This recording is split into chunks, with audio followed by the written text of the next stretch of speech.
বনলতায় আপনাদের স্বাগত। মালবেরি, যেটি একটি জামগোত্রীয় ফল আর যেটিকে আমরা অনেকেই একটা বিদেশি ফল ভেবে ভুল করে থাকি, সেটি কিন্তু আমাদের দেশে অনেক দিন ধরেই আছে। আসলে বাংলায় এর নাম হলো তুত ফল আর হিন্দিতে একে বলে শাহতুত। এই মালবেরি ফলের গাছ হলো মূলত একটি গুল্ম জাতীয় গাছ, তবে বেশ কিছু ভ্যারাইটির গাছ কিন্তু প্রায় বৃক্ষের আকারও নিয়ে ফেলে।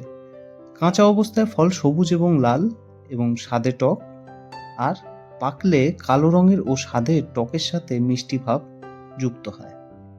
মালবেরি ফল হলো অত্যন্ত পুষ্টিগুণ সম্পন্ন একটি ফল, যা অতি সহজেই বাড়িতে টবে আপনারা করতে পারেন। মালবেরি গাছের প্রতিস্থাপন পদ্ধতি ও কিছু পরিচর্যার কথা আজকে এই ভিডিওতে বলবো, তাই ভিডিওটি শেষ পর্যন্ত দেখার অনুরোধ রইল। আর বনলতাকে সাবস্ক্রাইব না করা থাকলে অবশ্যই সাবস্ক্রাইব করুন। মালবেরি চারা যদি মাটিতে বসানো হয়, সেক্ষেত্রে তেমন বিশেষ কিছু করতে হয় না। মাটি খুঁড়ে গাছ বসিয়ে জল দিয়ে দিলেই হবে।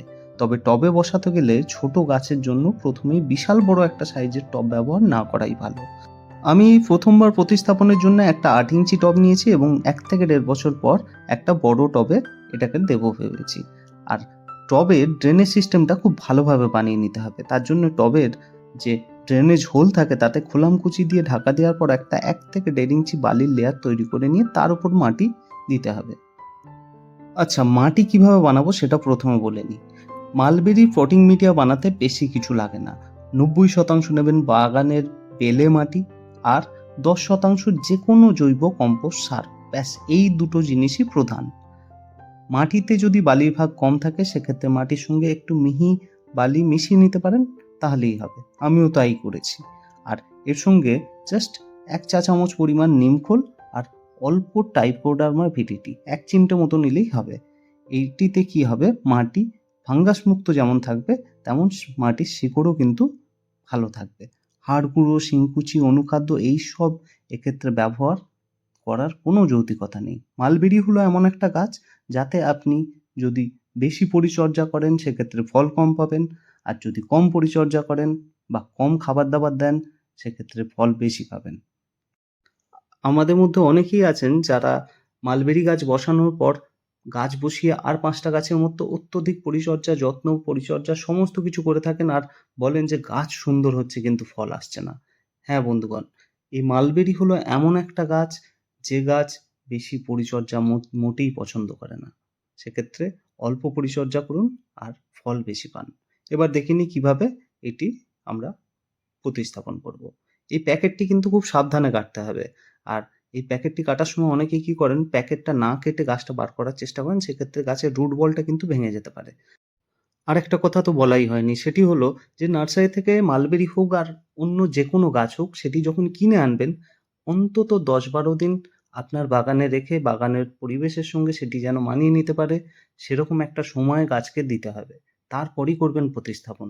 আর যবে প্রতিস্থাপন করবেন সেই সময় মাটিতে যেন জল না থাকে। অর্থাৎ ধরুন আপনি আজকে প্রতিস্থাপন করবেন, 1 দিন আগে থেকে কিন্তু জল দেওয়া বন্ধ করে দেবেন। কারণ এই মালবেরি হলো এমন একটা গাছ, বেশিরভাগ ক্ষেত্রেই এই গাছগুলো কাটিং থেকে অথবা গুটি কলমের মাধ্যমে কিন্তু চারাগুলো বানানো হয়।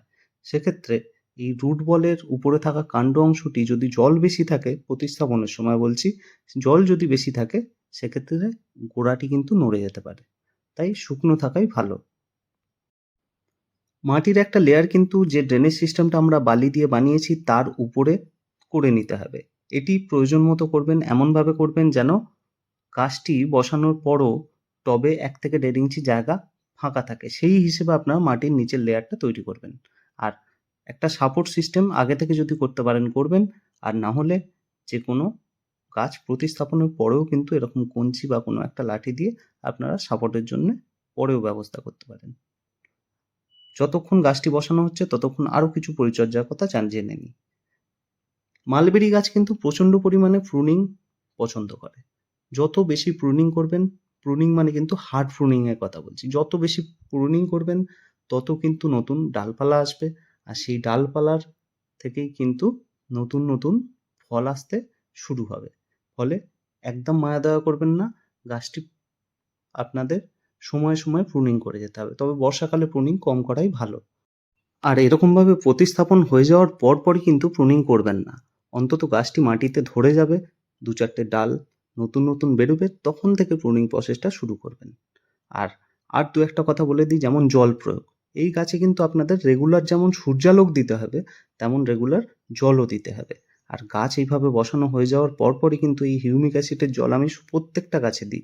সেক্ষেত্রে গাছের শিকড়টা কিন্তু নতুন মিডিয়ার সঙ্গে অভ্যস্ত হতে অনেকটা গাছের সুবিধা হয়। আপনারাও এটা করবেন। আর এই গাছে ফাঙ্গিসাইড, পেস্টিসাইড এসবের খুব একটা দরকার পড়ে না, তবে মাঝে মধ্যে আপনারা চাইলে দিতে পারেন। এই ছিল আজকের ভিডিও। ভিডিওটি ভালো লাগলে অবশ্যই লাইক করবেন আর বনলতাকে সাবস্ক্রাইব করতে কিন্তু ভুলবেন না। ধন্যবাদ।